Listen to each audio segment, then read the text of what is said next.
U.S. stealth bomber is in the works, and the U.S. Air Force says it could be ready to see action by the mid-2020s. It's called a long-range strike bomber, and U.S. officials are touting it as the next generation of U.S. air dominance. So what exactly does this stealth bomber do? Well, the project is classified, and the Pentagon is being very tight-lipped about its specific aircraft capabilities. What we do know, though, is that it will fly undetected, carry conventional and nuclear weapons, and be able to hit any target on the globe. So why does the U.S. need a new bomber? Well, part of it is to replace the 50-year-old B-52 and B-1 systems, but also to ensure that the U.S. Air Force is ready to handle new threats as they appear around the world.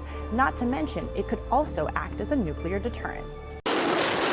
Defending against Vladimir Putin's Russian military aggression is about to get harder. The head of NORAD, the North American Aerospace Defense Command, warning a new generation of Russian cruise missiles could strike critical military radars and missiles inside the United States. The development of the cruise missiles that they have that have a very long range, that from Eastern Russia, they can range critical infrastructure in Alaska and in Canada that we rely on for a homeland defense mission. This is the missile, the KH-101. It's a non-nuclear, long-range cruise missile now in the final stages of Russian development. Its 2,000-mile-plus range gives the Russians the ability to fire from near their own coastline. It's highly precise, flies low, and is difficult to detect. If we don't have the ability to detect it, we can't defend against it. That means not just Alaska is at risk, but even the eastern United States from potential missile launches in the Atlantic.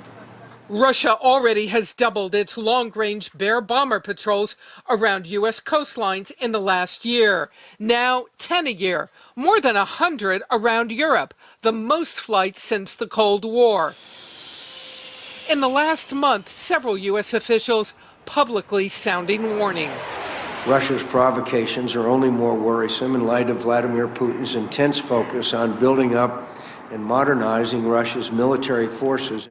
The top U.S. commander in Europe even raising nuclear weapons concerns. There are those dual-use weapon systems that could very easily be nuclear or non-nuclear, and our ability to tell the difference between one and the other is very tough, and this is very worrisome.